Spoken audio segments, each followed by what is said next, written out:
주 예수 그리스도의 존귀하신 이름으로 7월 25일 아침 예배를 전능하신 하나님 앞에 다 같이 기도함으로 드리시겠습니다. 기도하겠습니다. 아버지 하나님 감사합니다. 오늘 이 아침도 예배하게 하시고 말씀 앞에 있게 하시니 감사합니다. 주의 말씀을 듣고 깨닫는 은혜가 있게 하시며 말씀을 통해서 오늘 하루도 주님께서 주신 지혜로 승리하는 복된 하루가 되게 하여 주옵소서. 감사하며 예수님의 이름으로 기도하옵나이다. 아멘. 말씀 보겠습니다. 예레미야 37장 11절에서 21절에 있는 말씀 함께 보도록 하겠습니다. 예레미야 37장 11절에서 21절 말씀. 갈대아인의 군대가 바로의 군대를 두려워하여 예루살렘에서 떠나매 예레미야가 베냐민 땅에서 백성 가운데 분깃을 받으려고 예루살렘을 떠나 그리로 가려 하여 베냐민 문에 이른즉 하나냐의 손자요 셀레미야의 아들인 이리야이라 이름하는 문지기의 우두머리가 선지자 예레미야를 붙잡아 이르되 내가 갈대아인에게 항복하려 하는도다. 예레미야가 이르되 거짓이다. 나는 갈대아인에게 항복하려 하지 아니하노라. 이리야가 듣지 아니하고 예레미야를 잡아 고관들에게 끌어가매 고관들이 노여워하여 예레미야를 때려서 서기관 요나단의 집에 가두었으니 이는 그들이 이 집을 옥으로 삼았음이더라. 예레미야가 뚜껑 씌운 웅덩이에 들어간 지 여러 날 만에 시드기야 왕이 사람을 보내어 그를 이끌어내고 왕궁에서 그에게 비밀이 물어 이르되 여호와로부터 받은 말씀이 있느냐? 예레미야가 대답하되 있나이다. 또 이르되 왕이 바벨론의 왕의 손에 넘겨지리이다. 예레미야가 다시 시드기야 왕에게 이르되 내가 왕의 신하에게 이 백성에게 무슨 죄를 범하였기에 나를 옥에 가두었나이까? 바벨론의 왕이 와서 왕과 이 땅을 차지하리라고 예언한 왕의 선지자들이 이제 어디 있나이까? 내 주 왕이여 이제 청하건대 내게 들으시며 나의 탄원을 받으사 나를 서기관 요나단의 집으로 돌려보내지 마옵소서. 내가 거기에서 죽을까 두려워하나이다. 이에 시드기야 왕이 명령하여 예레미야를 감옥들에 두고 떡 만드는 자의 거리에서 매일 떡 한 개씩 그에게 주게 하며 성중에 떡이 떨어질 때까지 이르니라. 예레미야가 감옥들에 머무느니라. 아멘. 네, 오늘은 예레미야 37장 11절에서 21절에 있는 말씀으로 함께 은혜를 나누도록 하겠습니다. 여전히 시드기야는 자신의 마음을 굽히고 있지 않습니다. 이걸 저는 어저께도 그렇고 며칠 전까지 계속해서 그 시드기야의 이 완악한 상태, 이 마음이 현재 이 땅에 예수를 믿지 않는 자들의 마음과 동일하다. 그들은 하나님의 말씀이 있음에도 불구하고 하나님의 말씀을 따라가지 않을 것이다 라고 하는 메시지를 지속 반복적으로 말씀을 드렸습니다. 왜 이런 일이 있을까? 이것은 하나님의 말씀을 기뻐하지 않는 자들의 속성과도 같다는 것입니다. 그들은 하나님의 말씀을 듣기보다는 자신의 뜻이 이루어지기를 원합니다. 그러니까 이 땅에 하나님의 뜻이 이루어진다는 사실은 그들의 뜻이 이루어지지 않는다는 것이기 때문에 그들은 자신의 요구와 욕구를 자신의 소망을 이루기 위해 모든 세상에 있는 자기가 잡고 있는 그 권력을 자신을 위해 사용하려고 할 것입니다. 이렇게 하나님의 말씀을 따르지 않는 자들의 멸망은 자신의 완악함, 자신의 죄악 때문에 온다는 것입니다. 그래서 이 땅에 구원받을 자, 구원받지 못할 자는 여러분 간단합니다. 하나님의 말씀을 믿고 따라가는 자들과 믿고 따르지 않는 자들, 이렇게 구분되어져서 하나님은 이 땅을 심판하실 것입니다. 오늘은 조금 더 재미있는 이야기인데 예레미야가 자신이 분깃을 받으려고 베냐민이라고 하는 지역으로 그 땅으로 옮겨갑니다. 그러니까 자연스럽게 예루살렘 그 성을 빠져나가려고 하는 상황이 벌어진 거죠. 그때 성경은 이렇게 기록합니다. 13절 베냐민 문에 이른즉 하냐냐의 손자요 셀레미야의 아들인 이리야라고 하는 이름하는 문지기의 우두머리가 얘기합니다. 이리야라고 하는 문지기, 그러니까 그 예루살렘 성의 문을 지키고 있던 문지기였죠. 그 문지기가 예루살렘 성을 나가려고 하는 이 예레미야를 붙잡습니다. 그러면서 그에게 이상한 죄명을 뒤집어 씌워요. 이 사람이 갈대아인, 즉 바벨론에게 완전히 투항하려고 한다라고 하는 이 죄명을 뒤집어 씌웁니다. 예레미야는 너무 억울한 거죠. 난 그런 사실이 없다. 내가 왜 바벨론에게 투항하냐? 우리 시드기야 왕이 회개하고 주님 앞에 돌아선다면 네 문제는 분명히 해결되어질 것인데, 하나님 앞에 회개하지 않는 저 마음 완악한 상태는 결국 이 땅을 멸망으로 만들었다는 것이 끊임없이 얘기한 예레미야의 예언이지 않습니까? 그러니까 왕의 신하들은 모두 다 예레미야가 자신들이 보기에는 나쁜 사람이야, 나쁜 놈이야. 자신들이 원하는 대로 해주지 않는 이 예레미야의 그런 상태를 지속적으로 신랄같이 비판하고 있는 상태인 것입니다. 이때 이 우두머리, 문지기 우두머리 이리야라고 하는 사람이 예레미야에게 뒤집어 씌운 거야. 안 그래도 기분 나빴는데 너가 지금 여기서 넘어간다는 것은 너는 저 갈대아인들에게 투항하는 것으로 내가 보겠다. 그러면서 말도 안 되는 제목을 뒤집어 씌워가지고 감옥으로 집어넣습니다. 그런 일이 일어나고 난 뒤 긴 시간이 지납니다. 시드기야 왕이 이 사실을 알고 있다가 며칠이 지나고 난 다음에 17절에 이렇게 얘기합니다.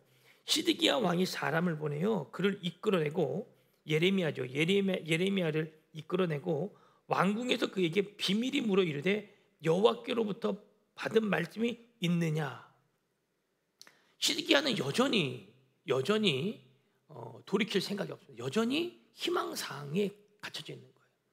그러면서 오랜만에 이 예레미야를 보고, 옥에 갇혀져 있는 예레미야를 보고 하는 말이, 너 혹시 하나님한테 들은 말 없냐? 라는 것입니다. 근데 오늘 그에게 물어보는데 성경에 이러한 단어를 달아요. 그에게 비밀이 물어 이르되. 시드기야 왕은 왜 비밀리에 물어봤을까요? 신하들이 다 보는 앞에서 예레미야에게 하나님의 음성을 듣는 것을 물어보는 것을 들키고 싶지 않았던 거예요. 그동안 지금 다 누굴 따라갔습니까? 거짓 선지자들, 하냐냐 같은 거짓 선지자들의 말을 따랐던 시드기야의 모습과 지금 자신이 예레미야에게 하나님의 말씀을 묻는다는 것은 그동안의 왕이 보여줬던 모습과는 정반대되는, 그러니까 왕이 그동안 지지했고 왕이 가지고 있었던 정치적 센스와는 완전히 다른 쪽의 입장을 취하려고 하는 행동이기 때문에 이 시드기야 왕은 예레미야에게 비밀리에 물어보는 거예요. 그러니까 본인이 잘못 알고 있으면 하나님 앞에 회개하면 될 것입니다. 근데 이 완악한 죄성을 지닌 인간은 하나님 앞에 회개하는 것을 상당히 어려워한다는 거예요. 여러분, 근데 이게 이상한 일입니다. 잘못하면 잘못했다고 말하는 것이 정상인 거예요. 그죠? 근데 잘못을 잘못했다고 말하지 못하게 된 자신의 이 완악한 마음, 이건 분명 지금 마음이, 그리고 자신의 욕구, 자신의 욕심이 지금 틀어지고 잘못되어졌다는 것입니다. 자신의 욕구 때문에, 자신의 욕심 때문에 자신이 해야 할 말을 제대로 하고 있지 못하는, 이렇게 비밀리에 말해야 되는, 그것도 한 나라의 왕이 말입니다. 그러니까 지금 시드기야는 이러지도 못하고 저러지도 못하는 불안한 가운데 있는 거예요. 오히려 자기가 꾸려왔던 자기의 이 내신들한테 오히려 이렇게 질문했다가 인정을 받지 못하게 될까봐 심히 두려운 것입니다. 이런 입장에서 보면 시드기야는 사람에게 인정받는 것을 굉장히 원했다는 것입니다. 그만큼 사람을 의지했고 사람의 말에 휩쓸리기 좋아했으며, 또 거기서 더 중요한 것은 자기의 마음을 헤아려 주는 자들을 좋아했다는 거예요. 이건 결국 스스로 자립할 수 없는 상태까지 자신의 이 영적 상태를 이끌었다는 것을 말하고 있는 것입니다. 신하들의 눈을 피해서 묻는 한 나라의 왕의 모습, 비참하지 않습니까? 그런 시드기야는 듣고 싶은 말을 원했습니다. 예레미야가 그 질문을 듣고 이렇게 얘기합니다. 여호와께로부터 받은 말씀이 있느냐? 예레미야가 대답하되 있나이다. 또 이르되 왕이 바벨론의 왕의 손에 넘겨지리이다. 예레미야는 변함이 없습니다. 하나님께로부터 들은 말은 한 가지입니다. 이 땅은 멸망할 것입니다. 이 땅은 이렇게 멸망할 것입니다. 이것이 바로 예레미야가 처음부터 지금까지 일관되게 외치고 있는 말입니다.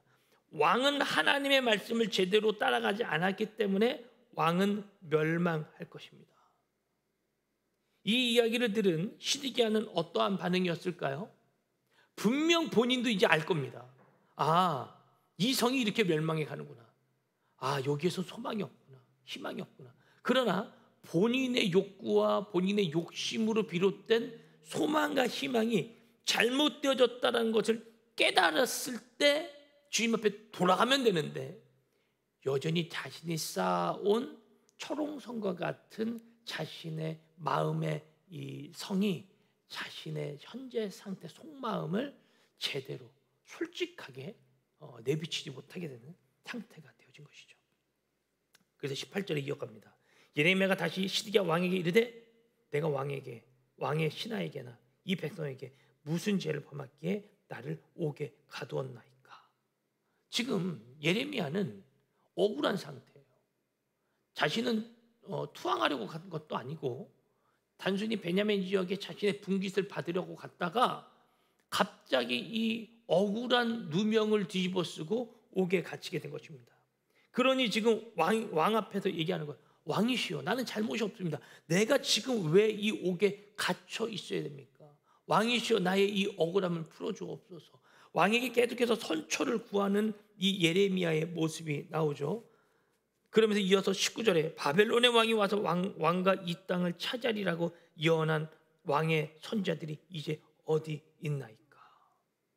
여기서 말하는 왕의 선지자들이 이제 어디 있나이까, 이 말은 지금 예레미야가 왕에게 직시시켜주는 거예요.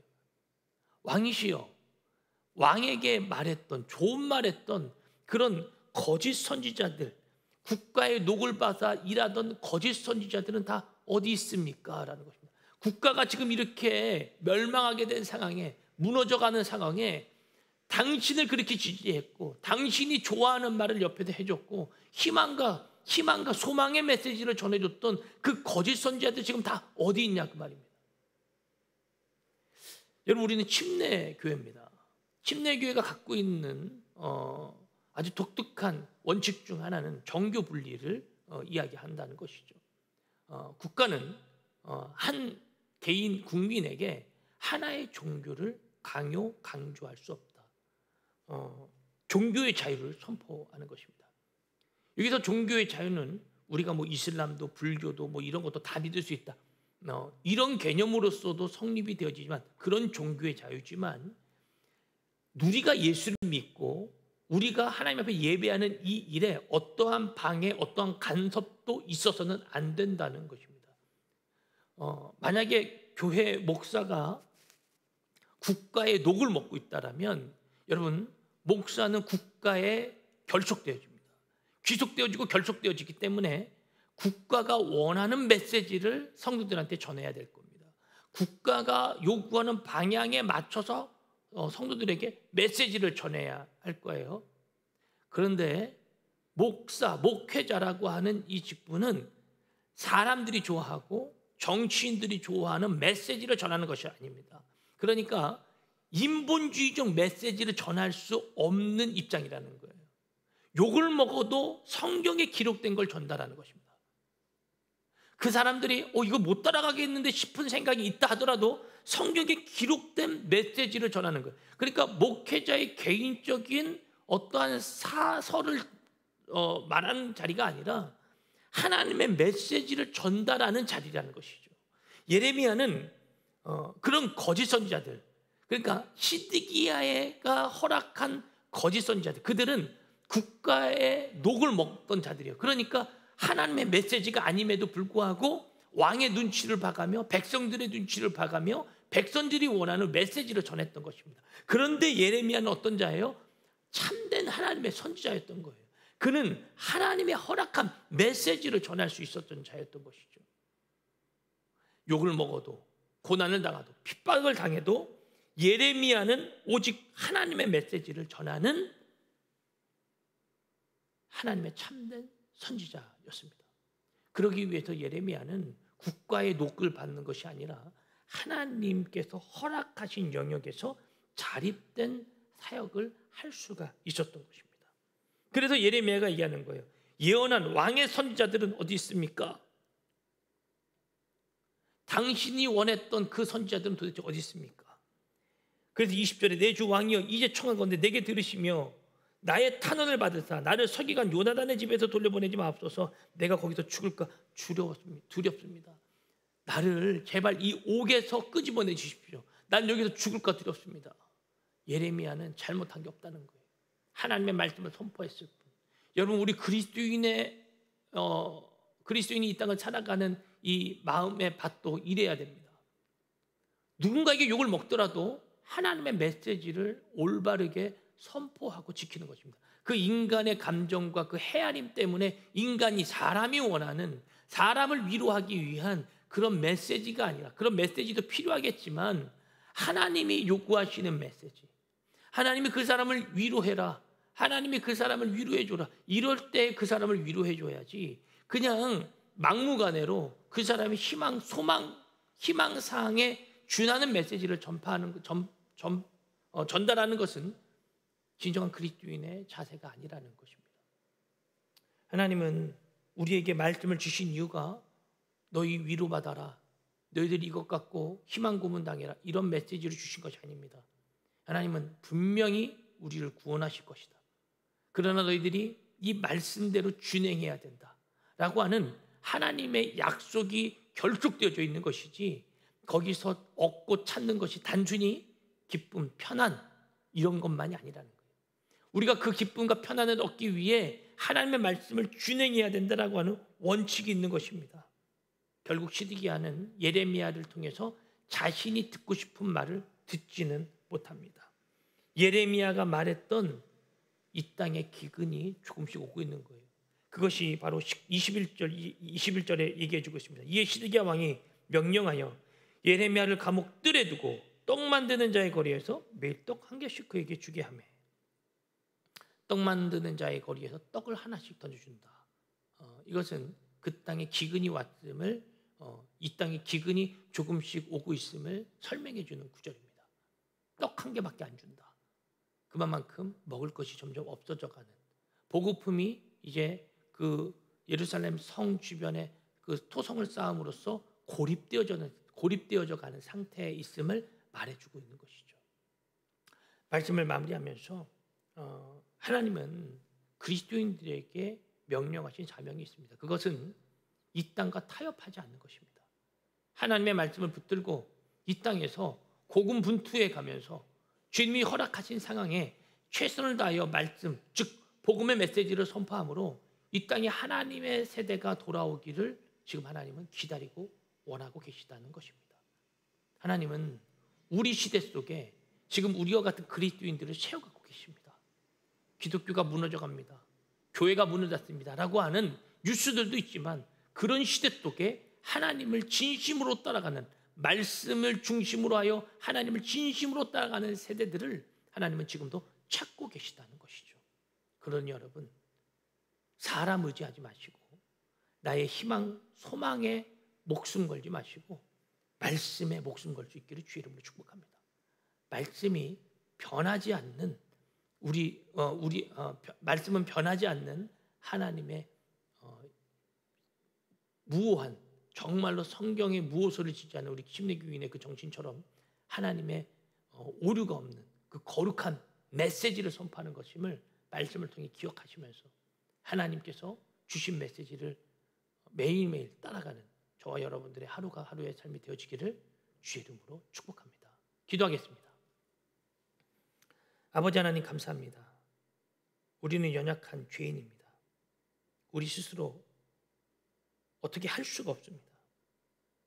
주님은 깨닫게 하시는 역사도 있는데, 그 깨달았다 할지라도 나의 그 얄팍한 그 자존심 때문에 어떤 것도 내려놓지 못하는 무지한 인간임을 오늘도 고백합니다. 주여, 이런 나를 구원하시고 이런 나를 사랑하시는 주님, 나에게 하나님의 은혜와 사랑을 덧입혀 주셔서 내가 주의 임재 안에 거해 있음을 주여 믿음으로 고백하게 하시고 주님 앞에 회개함으로 나아가는 오늘 복된 하루가 되게 하여 주시옵소서. 주의 말씀에 더욱더 집중하여 움직이는 우리의 삶이 되게 하실 줄로 믿사오며 하나님 아신 예수님의 이름으로 기도하옵나이다. 아멘. 오늘 말씀 여기서 마무리합니다. 오늘도 주 안에서 승리하세요.